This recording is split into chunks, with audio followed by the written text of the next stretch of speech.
नमस्कार दोस्तों, मोरल जी के केंद्र में आपका स्वागत है। क्या आपने कभी सोचा है कि एक मामूली सा जानवर जिसके पास न तो ताकतवर शरीर था और न तेज दिमाग, फिर भी वो आज धरती का सबसे ताकतवर प्राणी कैसे बन गया? कैसे हमारे पूर्वजों ने जंगलों से निकलकर विशाल साम्राज्य खड़े किए? कैसे कल्पना, कहानियां और विश्वास ने हमें बाकी जानवरों से अलग किया? सेपियंस सिर्फ इतिहास नहीं है, बल्कि ये हमारी पहचान की कहानी है। ये उस रहस्य से पर्दा उठाती है जिसने भाषा, धर्म, पैसा, विज्ञान और सत्ता के सहारे पूरी दुनिया को बदल डाला। ये किताब आपको एक नई सोच देगी कि हम कौन हैं, कहां से आए हैं और आगे कहां जा रहे हैं। Sapiens, a brief history of humankind, Yuval Noah Harari के द्वारा लिखी गई है। अध्याय 1, विचारहीन मानव, जो कभी जंगलों में भटकने वाला एक मामूली जानवर था, आज इस पूरी धरती का सबसे ताकतवर जीव कैसे बन गया? ना उसके पास शेर की तरह ताकत थी, ना बाज की तरह दृष्टि और ना ही हाथी की तरह विशाल शरीर। फिर भी आज वो परमाणु बम बना चुका है। वो आर्टिफिशियल इंटेलिजेंस का विकास कर चुका है और एक क्लिक में दुनिया बदल सकता है। यही है इंसान, होमो सेपियंस, जिसे आज हम मानव कहते हैं। लेकिन उसकी शुरुआत बेहद साधारण थी। लगभग 70,000 साल पहले होमो सेपियंस बाकी जानवरों की तरह ही था, डरपोक, असुरक्षित और प्रकृति के सामने बेबस और लाचार।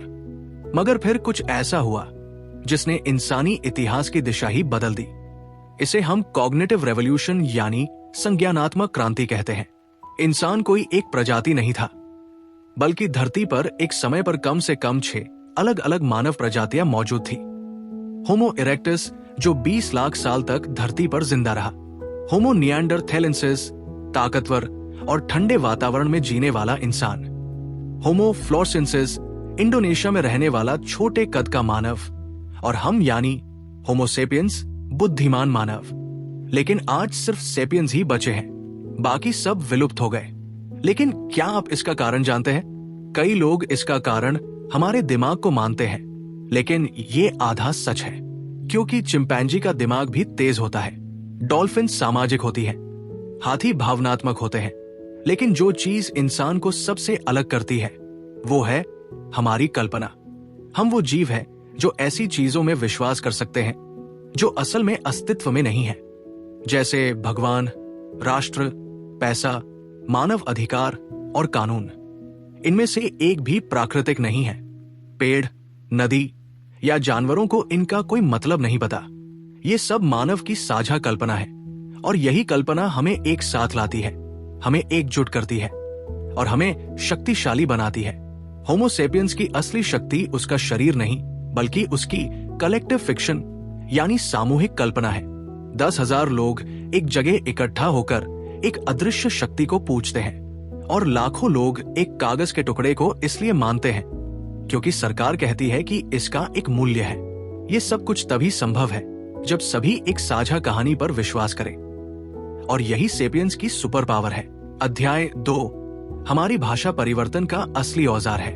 इंसानी भाषा की सबसे खास बात ये नहीं है कि हम एक दूसरे को सावधान करते हैं, ये तो बंदर भी कर सकते हैं। हमारी भाषा की असली ताकत है गप यानी गॉसिप करने की क्षमता। हम ये बता सकते हैं कि राम ईमानदार है और श्याम धोखेबाज है। इससे समाज में विश्वास और सतर्कता दोनों बनते हैं। इसके साथ ही सेपियंस ने ऐसी कहानियां गढ़ना शुरू कर दी जिन्हें हजारों लोग एक साथ मानने लगे, जैसे भगवान सब देखता है, राजा को ईश्वर का आदेश मिला है, इस समाज के लिए मरना पुण्य है। ये सब कहानियां समाज को नियंत्रित करने का सबसे ताकतवर माध्यम बन गई। इंसानी मस्तिष्क इस तरह से बना है कि हम केवल 150 लोगों को व्यक्तिगत रूप से जान सकते हैं। इसे डूम्बर्स नंबर भी कहा जाता है। लेकिन जब हम इससे बड़े समाज बनाते हैं तो हमें कानून, धार्मिक संस्थाएं और झूठे मिथक चाहिए होते हैं ताकि लोग एक दूसरे पर भरोसा करें। सोचिए, आपने अपने देश के प्रधानमंत्री को कभी व्यक्तिगत रूप से नहीं जाना, लेकिन फिर भी आप उनकी बात मानते हैं। क्यों? क्योंकि आप एक साझा प्रणाली पर विश्वास करते हैं।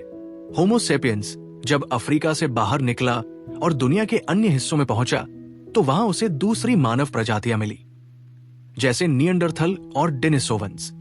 सेपियंस ने अन्य प्रजातियों को या तो खत्म कर दिया या फिर उनसे संबंध बनाए और धीरे धीरे वे सेपियंस के भीतर समाहित हो गई। आज भी हमारे डीएनए में 1 से 4% निएंडरथल या डेनिसोवन के जीन मौजूद है। संज्ञानात्मक क्रांति का प्रभाव। इस क्रांति के बाद इंसान तेजी से तकनीकें सीखने लगा, नई जगहों पर बसने लगा, भाषाओं, धर्मों और संस्कृतियों का निर्माण करने लगा। यही वो मोड़ था जिसने इंसान को बाकी जीवों से अलग कर दिया। किसी समय में जब इंसान न तो किसान था, न व्यापारी, न राजा और न मजदूर, तब वो एक शिकारी और संग्रह करता था। हम अक्सर इतिहास को सभ्यता से जोड़ते हैं, राजा महाराजा, युद्ध, खेती, शहर, व्यापार, धर्म। लेकिन ये सब केवल पिछले 10,000 सालों की कहानी है, जबकि मानव इतिहास के 99% हिस्से में हम जंगलों और मैदानों में घूमते थे, शिकार करते थे, फल और बीज इकट्ठा करते थे और प्रकृति के साथ संतुलन में जीते थे। ये वो समय था जब इंसान प्रकृति का हिस्सा था, उस पर हावी नहीं था। अध्याय 3, शिकारी मानव। शिकारियों का जीवन जितना असभ्य समझा जाता था, वो उतना ही स्वस्थ, स्वतंत्र और संतुलित था। उनके भोजन में फल, पत्ते, जड़ें, शहद, अंडे, मछलियां, छोटे जानवर थे। हर दिन उन्हें नया खाना मिलता था। उनकी किसी एक ही अनाज पर निर्भरता नहीं थी। उन्हें आधुनिक काल की बीमारियां जैसे मधुमेह, मोटापा या हाई ब्लड प्रेशर नहीं था। शिकारियों का जीवन आलसी नहीं था। वे दिन में सिर्फ कुछ घंटे काम करते थे, बाकी समय कहानियां, रिश्ते, आराम और प्रकृति से जुड़ाव में बिताते थे। उनके पास आज के जैसी बस्तियां नहीं थी, लेकिन उनके दिमाग में जानकारी की पूरी नक्शा पुस्तिका होती थी। कौन सा पेड़ कहाँ है, किस जंगली जानवर की आदत कैसी है, कौन से पौधे जहरीले हैं और कौन सी दिशा में पानी मिलेगा। इंसान के मस्तिष्क का विकास इसी युग में हुआ। यही वो समय था जब उसने भाषा, योजना, सहयोग और सामूहिक जीवन को समझना सीखा था। कोई राजा नहीं था, कोई गुलाम नहीं। इनके निर्णय सामूहिक रूप से होते थे और औरत और मर्द लगभग बराबरी से काम करते थे, क्योंकि दोनों की भूमिका भोजन जुटाने में थी। ये वो समाज था जहां समानता, लचीलापन और सामूहिक निर्णय थे। ये आज की लोकतांत्रिक सोच का आदिम रूप था। हम आज के इंसान की सोच को 10,000 साल पुराने इंसान पर नहीं थोप सकते। उनका चेतन मन प्रकृति से जुड़ा था। डर और उत्सव प्रकृति के नियमों से संचालित थे। वे जीवन और मृत्यु को एक चक्र की तरह समझते थे, न कि एक व्यक्तिगत यात्रा के रूप में। अध्याय 4, खेती की शुरुआत। लगभग 10,000 साल पहले मनुष्यों ने पौधों और जानवरों को पालतू बनाना शुरू किया। गेहूं, चावल, मक्का, गाय, भेड़, बकरी। इसका वादा था ज्यादा खाना, स्थायित्व और सुरक्षा। लेकिन असल में हुआ क्या? काम और मेहनत बहुत बढ़ गई, पोषण घट गया, एक ही तरह के भोजन पर निर्भरता बढ़ने लगी। बीमारियां फैली क्योंकि ज्यादा लोग एक ही जगह पर रहने लगे। समाज असमान हो गया। संपत्ति, जमीन और वर्ग विभाजन, इन सब की लालसा बढ़ने लगी। हरारी कहते हैं कि खेती के कारण जीवन की गुणवत्ता नहीं बढ़ी, बल्कि घट गई। गेहूं, जिसने इंसान को गुलाम बना लिया, यानी इंसान ने गेहूं को नहीं पाला, गेहूं ने इंसान को अपना गुलाम बना लिया। पहले इंसान घूमता था, लेकिन अब वो खेतों में बंध गया।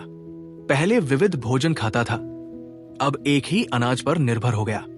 पहले वो स्वतंत्र था, अब जमीन, जानवर और अनाज की रखवाली में फंस गया। इंसान ने स्थायित्व चुना, लेकिन उसके बदले उसने अपनी आजादी खो दी। खेती जब असमानता की जड़ बनी। जैसे जैसे खेती का विकास हुआ, कुछ लोगों के पास ज्यादा जमीन और संसाधन जमा होने लगे, बाकी लोग उनकी सेवा में लगने लगे। संपत्ति का संचय हुआ और पहली बार धन और वर्ग जैसी अवधारणाएं जन्मी। इससे पहले शिकारी समाजों में सभी लगभग बराबर थे, लेकिन अब जमींदार बनाम किसान, राजा बनाम प्रजा, मर्द बनाम औरत और अमीर बनाम गरीब हो गया। बस यहीं से शोषण और हायरार्की की शुरुआत हुई। विकास और धोखे का रिश्ता। प्राकृतिक चयन उस जीव को बढ़ावा देता है जो ज्यादा संतान पैदा करे, चाहे उसका जीवन कितना भी दुखद क्यों न हो। खेती के इस युग में इंसान के पास अधिक भोजन था तो जनसंख्या बढ़ी, लेकिन वो भोजन पोषणहीन था तो स्वास्थ्य बिगड़ा। समाज बड़ा हुआ तो व्यक्ति की आजादी छिन गई। यानी मानव जाति ने संख्या में तरक्की की, लेकिन व्यक्तिगत स्तर पर वो हार गया। पिरामिडों का निर्माण। खेती के साथ संगठित समाज का गठन हुआ और उसके साथ धोखा, भ्रम और पिरामिड का निर्माण हुआ। हम सिर्फ मिस्र के पिरामिडों की बात नहीं कर रहे। हरारी कहते हैं, हर सभ्यता ने अपने अपने पिरामिड बनाए हैं, विचारों और विश्वासों के ऐसे पिरामिड जो समाज को नियंत्रित करते हैं। जब समाज में हजारों लोग रहते हैं तो उन्हें एकजुट रखने के लिए जरूरत होती है साझा कहानियों की, सामाजिक वर्गों की और उन कहानियों पर अंधविश्वास करने वाले लोगों की। मिस्र का उदाहरण लीजिए। एक छोटा सा राजा फराओ खुद को ईश्वर बताता था। लाखों लोग दिन रात मेहनत करके उसके लिए पिरामिड बनाते थे। वे इसे ईश्वर की सेवा मानते थे, लेकिन हकीकत में वो उनका शोषण था। इसका किसी ने कोई विद्रोह नहीं किया, क्योंकि इस सिस्टम को ईश्वर की इच्छा माना गया था। मिथकों का जाल। सभ्यता का ताना बाना कहानियों और भ्रमों से बुना गया है। इन कहानियों ने समाज को कई वर्गों में बांट दिया। हर कोई अपने अपने स्थान को प्राकृतिक और ईश्वरीय मानता है। यानी ये सब कुछ कल्पना है, लेकिन इतनी मजबूत कि इससे बाहर निकलना मुश्किल है। कानून और धर्म, सत्य या व्यवस्था। जरा सोचिए, क्या मानव अधिकार कोई जैविक चीज है? नहीं। क्या पैसा का मूल्य प्रकृति ने तय किया है? नहीं। क्या जाति और वर्ग कोई वैज्ञानिक सत्य है? नहीं। ये सभी कल्पनाएं हैं जो हमें एक स्थिर समाज बनाने के लिए चाहिए थी। हम इन्हें बचपन से सुनते हैं, इसलिए हमें ये वास्तविक लगते हैं। ऐसे पिरामिड आज भी मौजूद हैं। जी हाँ, चौंकिए मत, आज के पिरामिडों हैं। कंपनियां जैसे एप्पल, गूगल, ये भी कागजी अस्तित्व है। सरकारें, राष्ट्र, सीमाएं, ये भी कल्पनाओं पर आधारित संरचनाएं हैं। हमारा पैसा, कोर्ट, कानून, ये सब मिथकीय संरचनाएं हैं। फर्क सिर्फ इतना है कि अब पत्थर नहीं ढोए जा रहे, बल्कि हम वक्त, ध्यान और ऊर्जा ढो रहे हैं। अध्याय 5, अनजाने समुद्रों की ओर। मानव इतिहास का सबसे क्रांतिकारी मोड़ कोई तलवार, घोड़ा या कृषि नहीं था, बल्कि वह था अज्ञानता को स्वीकार करना। जी हाँ, विज्ञान की असली शुरुआत तब हुई जब इंसानों ने यह मान लिया कि हमें कुछ नहीं पता। पश्चिमी दुनिया में वैज्ञानिक क्रांति करीब 500 साल पहले शुरू हुई, जब यह विचार पहली बार पनपा कि ज्ञान हासिल करना एक अनंत यात्रा है और सत्य की खोज एक प्रक्रिया है, कोई तयशुदा चीज नहीं। इस विचार ने पूरी दुनिया का चेहरा बदल दिया। पुराने युगों में लोग मानते थे कि उनके धार्मिक ग्रंथों में सारी जानकारी है, चाहे वो ब्रह्मांड के बारे में हो या इंसान के स्वभाव के बारे में। लेकिन 16वीं शताब्दी के बाद पहली बार लोगों ने कहा, हमें नहीं पता, लेकिन हम जानने की कोशिश करेंगे और प्रयोग करके जानेंगे। उदाहरण, कोलंबस को यह नहीं पता था कि अमेरिका कहाँ है, फिर भी वो निकला, क्योंकि उसे अपनी अज्ञानता पर भरोसा था कि उसकी खोज कुछ नया करेगी। विज्ञान और शक्ति का गठबंधन। साइंस कोई अकेला खिलाड़ी नहीं था, उसका साथ सत्ता और धन ने दिया। राजा, व्यापारी और खोजकर्ता वैज्ञानिकों को आर्थिक मदद देने लगे ताकि नई खोजें हो सके, नए इलाके मिले और व्यापार फले फूले। गैलीलियो, न्यूटन और बाद में डार्विन और आइंस्टीन जैसे लोगों ने न केवल ज्ञान बढ़ाया, बल्कि दुनिया को देखने का नजरिया ही बदल दिया। पृथ्वी से अंतरिक्ष तक की यात्रा। मानव जाति पहली बार उन सवालों पर सोचने लगी जो पहले कभी पूछे ही नहीं गए थे। हम कहां से आए हैं? जीवन कैसे बना? ब्रह्मांड कितना बड़ा है? क्या हम अकेले हैं? इन सवालों की तलाश ने विज्ञान को धर्म से अलग किया और सोचने की आजादी दी। अब तक आपने जाना कि विज्ञान ने कैसे सोच बदल दी, लेकिन क्या यह बदलाव केवल ज्ञान की भूख थी? नहीं, इसके पीछे था साम्राज्यवादी लालच। विज्ञान और साम्राज्यवाद दुनिया की लूट का साधन बन गए। यूरोप ने दुनिया पर राज करने के लिए ने विज्ञान का इस्तेमाल किया। विज्ञान ने जहाज दिए, नक्शे दिए, हथियार दिए और यूरोपियन ताकतें निकल पड़ी एशिया, अफ्रीका और अमेरिका को जीतने के लिए। जब ब्रिटिश या डच समुद्री यात्री किसी अनजान टापू को खोजते थे, तब वो सबसे पहले उसका नक्शा बनाते। नक्शा सिर्फ रास्ता दिखाने का साधन नहीं था, ये दावा होता था कि ये इलाका अब हमारा है। विज्ञान ने युद्ध को भी बदला। पहले राजा तलवार या भाले से युद्ध करते थे, लेकिन अब युद्ध तोप, बंदूकें, बारूद और तकनीक से लड़े जाते हैं, जो सब विज्ञान की देन है। जब ब्रिटिश भारत आए तब उनके पास सिर्फ बंदूकें नहीं थी, उनके पास वैज्ञानिक सोच थी।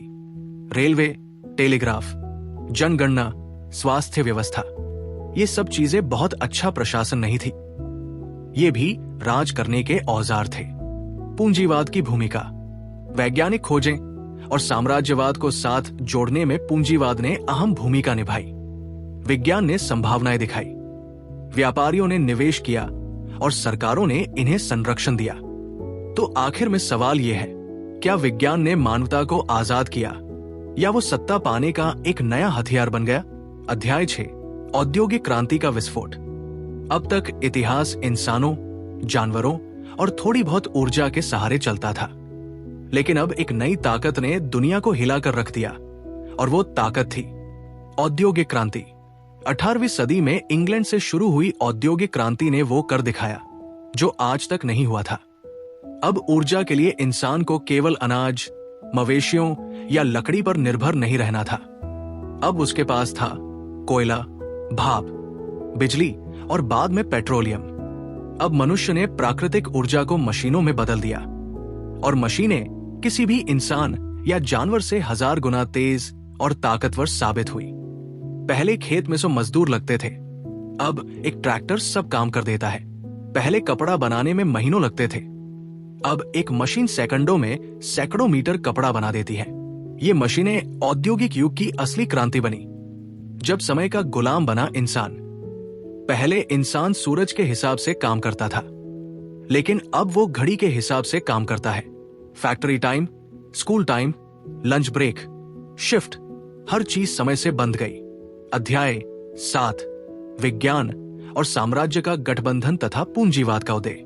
विज्ञान और साम्राज्य, ये दो अलग अलग दुनिया एक साथ आकर इतिहास की दिशा ही बदल देती हैं, और कैसे पैसे का सिर्फ एक कागज का टुकड़ा एक पूरी सभ्यता का इंजन बन गया। 16वीं सदी तक इंसान की सोच कुछ हद तक जमी हुई थी। सबको लगता था कि वे सब कुछ जानते हैं। धरती, आकाश, जीवन, मृत्यु, सबका रहस्य धार्मिक ग्रंथों में छिपा है। लेकिन जैसे जैसे वैज्ञानिक क्रांति शुरू हुई, लोगों ने सवाल पूछने शुरू कर दिए।